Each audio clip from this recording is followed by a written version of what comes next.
గతిలేని భర్తకు మతిలేని భార్య.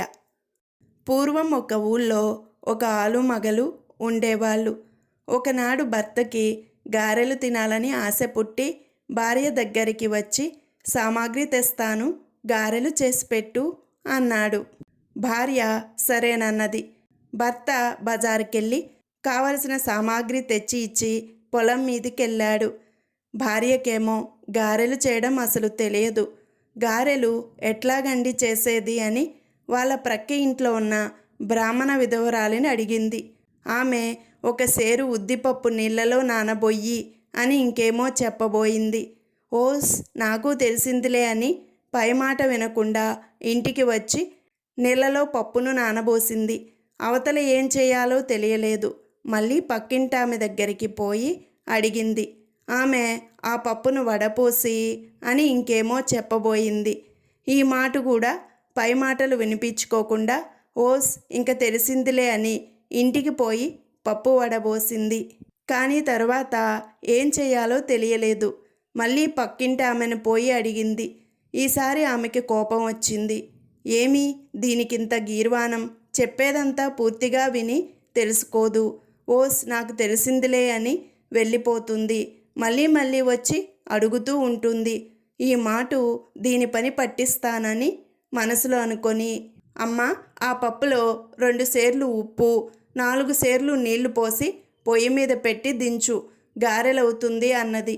ఇంటికి వచ్చి ఆ వెర్రి బాగుల్ది ఆ ప్రకారంగానే చేసింది. ఇంతలో పొలం నుండి గారెలు తిందాం కదా అని గంపడాసతో సంబరపడుతూ భర్త వచ్చాడు. అతన్ని కూర్చోమని ఒక దొన్నె ముందర పెట్టి దీన్ని పట్టుకోండి, గారెలు పోస్తాను అంది. ఒసే ఇదేమిటే అని సంగతంతా అడిగి తెలుసుకొని విధవరాలు చేసిన మోసం కనుక్కున్నాడు. మర్నాడు ఈ మాటైనా ఆమెకు కోపం రాకుండా అంతా అడిగి తెలుసుకొని సరిగా ఆమె చెప్పినట్లు గారెలు చెయ్యి అని చెప్పి మళ్ళీ కావలసిన సామాగ్రి తెచ్చి ఇచ్చి పొలానికి వెళ్ళాడు. భార్య పక్క ఇంటి విధవరాలి దగ్గరికి మళ్ళీ పోయింది. ఆమెతో తన సంగతంతా చెప్పింది. విధవరాలికి కోపం పోయి అయ్యో పాపం అని నొచ్చుకొని, ఇప్పుడు నేను గారెలు కాల్చబోతున్నాను, అంతా సరిగ్గా నేను చేసినట్లు చెయ్యి అని చెప్పింది. తర్వాత ఆమె తల గొరిగించుకొని స్నానం చేసి మడి కట్టుకొని పిండి రుబ్బి గారెలు వండింది. భార్య అదంతా చూసుకొని ఇంటికి వచ్చింది. మినపప్పు నీటిలో నానబోసింది. ఒక మంగళాన్ని దొడ్లోకి రమ్మని నున్నగా తల గొరిగించుకుంది. స్నానం చేసి పక్కింటామె దొడ్లో ఆరవేసుకున్న మడిచీర కట్టుకొని పిండి రుబ్బుతున్నది. మరి కాసేపటికి భర్త పొలం నుండి ఇంటికి వచ్చి ముసుగు పెట్టుకొని పిండి రుబ్బుతున్న తన భార్యను చూసి పక్కింటి విధవరాలనుకొని, ఏమే అయ్యో పాపం పక్కింటామె చేత పని చేస్తున్నావా అని ఇంటివైపు చూసి అడిగాడు. అదేమిటండి అలాగంటారు?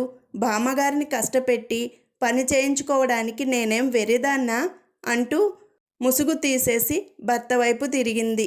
భార్య అవతారం చూడగానే భర్త, ఒసే నీకు ఇదేం పోయేగాలమే, నేను బ్రతికుండగానే బుర్ర గొరిగించు కూర్చున్నావంటూ గొల్లుమన్నాడు.